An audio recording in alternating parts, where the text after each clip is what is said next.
मंत्र में भी सबसे पहले कहते हैं प्रणाम कर लिया, थोड़ा बोली करे भैया। सबसे पहले कहते हैं ये मंत्र में प्रणाम करना, जोर से बोला तो कहते हैं करना प्रणाम। अरे मैं मंत्र हूँ, गुरु ब्रह्मा गुरु विष्णु गुरु देवो महेश्वरा। सबसे पहले कहते हैं प्रणाम कर लिया ब्रह्मा जी ते यख ब्रह्मा को अर्थ भी माँ जी होंगे, क्योंकि ब्रह्मा क्या काम कर दो वो सृष्टि का सृजन करता है, और माँ जी भी संसार में जो सृजन करती है वो माँ ही करती है। इसलिए सबसे पहले ब्रह्मा के रूप में हम लोग माँ को प्रणाम करते हैं। और माँ शब्द की तो महिमा भावत अपार आहा, बीच में हम डालगो कर देवी भागवत आहा, क्या आनंद आई राणा परिवार में माँ की महिमा, क्योंकि माँ शब्द ही क्या ममत्व वालों से जो अपने तरफ खींच लेता है। सारी भाषाओं में पिता शब्द चेंज हो जाता है, पिताजी का कि फादर बन जान दो का कि कुछ बन जान दो, लेकिन माँ चेंज नहीं होती। जिस भी भाषा में देखिए माँ माँ ही रहती है, वो माँ से ही मदर है या जो भी। ऊपर जिसका अंत है उसे आकाश कहते हैं, जिसका कोई अंत नहीं उसे माँ कहते हैं। बेटियां सबके मुकद्दर में कहाँ होती है, बेटियां सबके मुकद्दर में कहाँ होती है। घर प्रभु को जो पसंद आवे वहां बेटी होती है। जो घर भगवान को पसंद आता है उस घर में अनेक प्रकार से हमारी बेटियां जन्म लेती है। शास्त्र विद्वान लोग कहते हैं जिस घर में कन्या नहीं वो घर धन्य नहीं, वो घर धन्य नहीं है। और आप लोग देखिए कर दो सोची कर दो, अरे जो हमारे पुत्र जय के प्रति तुम जीवन भर कमाते हैं वेते सब कुछ दे देंदा, लेकिन जब दुख परेशानी की बात होती बेटा विदेश में नौकरी पर है वो आपको जल्दी से याद नहीं करेगा। लेकिन बेटी कखी भी बोली तीन रोज शाम को माँ जी ठीक तू, हाँ हाँ बेटी। बेटा मुख तो मोड़ भी देगा, बेटी मुख नहीं मोड़ेगी।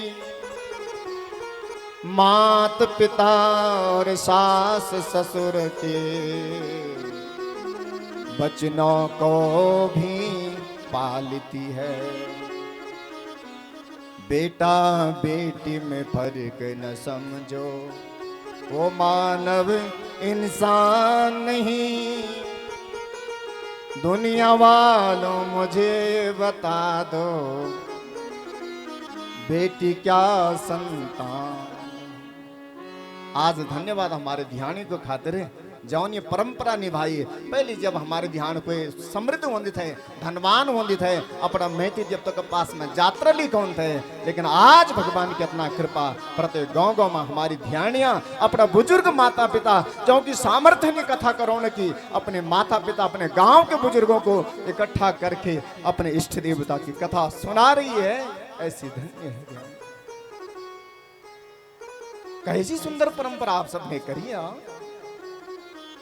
वो नहीं तो सबसे पहले तुंगाना में करी, लेकिन जो बहुत अच्छी व्यवस्था से कथा ध्यानियों ने की और चंगोरा में की हमारी सुरेशी बहन अध्यक्षा है, और बहुत अच्छी व्यवस्था है।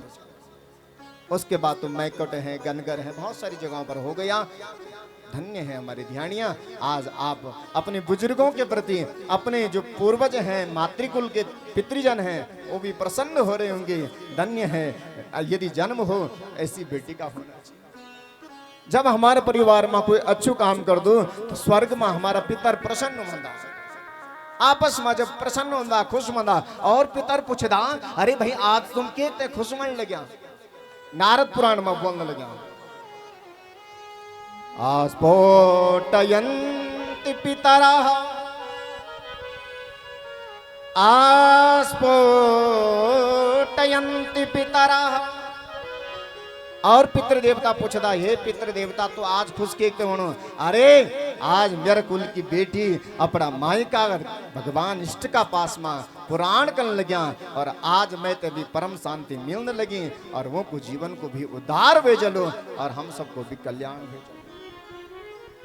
अभी तो सब लोग बोलना कि बेटी तो बहुत ऊंची चीज है, माँ जो शब्द है ये बहुत ऊंचा है। भगवान की आप पर बड़ी कृपा है। संसार वाला ज्यादा कोशिश कई के करदा बेटा के करदा यू पढ़ियो छेंदू ये पर ध्यान देंदा, लेकिन वो मूर्ख बेटा नहीं पढ़ दो और बेटियां पढ़ जाती है, बेटियां हमारे सम्मान कमा जाती है। अरे बेटा यदि तुम्हारा शरीर से बेटा तुम्हारा तन है तो बेटी तुम्हारा मन है। अरे यदि वो बाहर से सेवा करेगा लेकिन बेटी तो मन से सेवा करती है, वो कहीं भी रहेगी अपने माता पिता के सुख की कामना करती। बेटा यदि तुम्हारो मान छे तो बेटी सम्मान छे। बेटा यदि संस्कार छे तो बेटियां हमारी संस्कृति है जो अपने कुल रीति रिवाज की खूब प्रसारण करती है, उसको खूब प्रचार प्रसार करती है। बेटा यदि आग छे तो बेटी बाग बगीचा छे।